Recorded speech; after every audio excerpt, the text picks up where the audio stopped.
చేనేతలకు చేయూతనిచ్చేందుకు ప్రభుత్వం సిద్ధమైంది. చేనేత వస్త్రాలపై జీఎస్టీ ఎత్తివేయడంతో పాటు మగ్గాలకు 200 యూనిట్లు, పవర్లూమ్స్కు 500 యూనిట్ల వరకు ఉచితంగా విద్యుత్ ఇచ్చే కార్యక్రమానికి ముఖ్యమంత్రి చంద్రబాబు నేడు శ్రీకారం చుట్టబోతున్నారు. చేనేత దినోత్సవం సందర్భంగా నేడు మంగళగిరి వేదికగా ఈ పథకాలను సీఎం ప్రారంభించనున్నారు. ప్రభుత్వ నిర్ణయంపై నేత కార్మికులు సంతోషం వ్యక్తం చేస్తున్నారు.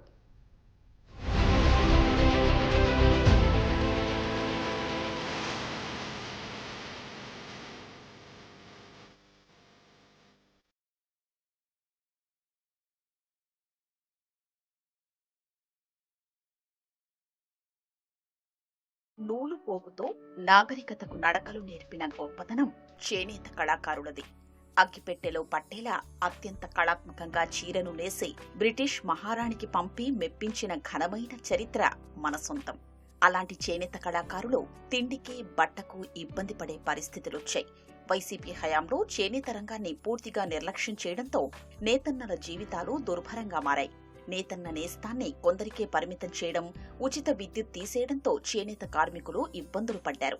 చేనేత ముడిసరుకుల మీద రాయితీ సొమ్ము, సంక్షేమ నిధులు, పావలా వడ్డీ పథకానికి సంబంధించి రాయితీల రూపంలో రావాల్సిన సొమ్ము 100 కోట్ల రూపాయల మేర బకాయిలు పెట్టారు.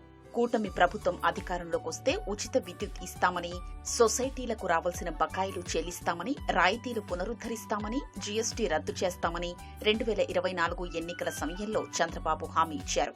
జాతీయ చేనేత దినోత్సవం సందర్భంగా ఎన్నికల్లో ఇచ్చిన హామీల్ని నెరవేరుస్తూ సీఎం చంద్రబాబు చేనేత కార్మికులకు 200 యూనిట్లు, మరమగ్గాలకు 500 యూనిట్లు ఉచిత విద్యుత్ ఇచ్చే పథకానికి నేడు శ్రీకారం చుడుతున్నారు. చేనేత దుస్తులపైన 5% జీఎస్టీ మినహాయింపు పథకాన్ని ప్రారంభిస్తున్నారు. చేనేతలకు 5 కోట్ల రూపాయల మేర థ్రిఫ్ట్ నిధులు మంజూరు చేస్తున్నారు.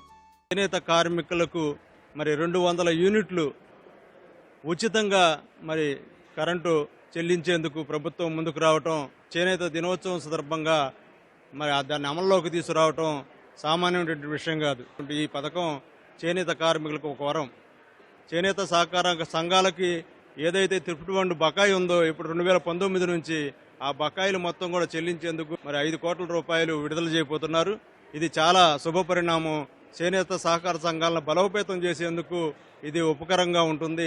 మార్కెటింగ్ ఫెసిలిటీస్ అన్నీ కూడా మాకు కావాల్సినవి అన్నీ కూడా గత ప్రభుత్వంలో కన్నా ఈ ప్రభుత్వం వచ్చాక చాలా చేనేత కార్మికులకు ఉపాధికి ఉపయోగపడేటటువంటి నిర్ణయాలు చేసింది.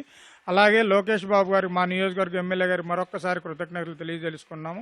చేనేత కార్మికులు అందరికీ కూడా కావలసినటువంటి మొగ్గాలు కానీ, యాక్స్ సర్వీస్ కానీ, మా సహకార సంఘాలకు కావలసినటువంటి ముడి సరుకులు అంటే యారన్ కానీ, కలర్స్ కానీ సబ్సిడీ మీద ఈ ప్రభుత్వం వచ్చిన తర్వాత తెలుగుదేశం ప్రభుత్వంలో మాకు సకల సౌకర్యాలు అందుబాటులో మా ముందే ఉంచారు. నూలు, రంగులు వీటి మీద జీఎస్టీ భారం పడటం వల్ల కానీ, ఉత్పత్తిదారులకి ఎటువంటి సబ్సిడీ లేకపోవటం వల్ల తయారైన వస్తువుకి, చీరకి ధర ఎక్కువైపోతుందండి. మాకు ఉత్పత్తిదారులకి నూలు, రంగుల మీద కూడా సబ్సిడీ ఏదన్నా కల్పిస్తే చేనేత పరిశ్రమ మా వర్కర్స్కి మంచి పని కల్పించి ముందుకు తీసుకెళ్ళడానికి అవకాశం ఉంటుందండి. ఉచిత విద్యుత్ కోసం ఏడాదికి 190 కోట్లు, జీఎస్టీని మినహాయించడం వల్ల ఏడాదికి 15 కోట్ల రూపాయల్ని రాష్ట్ర ప్రభుత్వం వెచ్చిస్తోంది. 20 చేనేత ఉత్పత్తులకు జీఐ ట్యాగ్ కోసం 24 లక్షలు వెచ్చిస్తోంది. ప్రస్తుత పోటీ ప్రపంచంలో చేనేత వస్త్రాల వినియోగం పెంచడానికి ప్రభుత్వం దృష్టి సారించింది. దీనిలో భాగంగా నేతన్నలకు ప్రత్యేక శిక్షణ కార్యక్రమాలు నిర్వహిస్తోంది. చేనేత ఉత్పత్తుల్ని ప్రోత్సహించేలా, కార్మికులకు చేయూత అందించేలా ప్రభుత్వం తీసుకున్న నిర్ణయాల వల్లే ఈ రంగం ముందుకు వెళుతోందని వారు చెప్తున్నారు. ఏ ప్రభుత్వంలో కూడా 200 యూనిట్లు కరెంటు బిల్లు ఫ్రీగా ఇస్తానని హామీ ఇవ్వలేదు. మన నారా చంద్రబాబు నాయుడు గారు మనకు హామీ ఇచ్చారు. చేనేతలకి 200 యూనిట్లు ఫ్రీగా ఇవ్వడం అన్నది మాకు ఎంతో సంతోషకరమైన విషయం.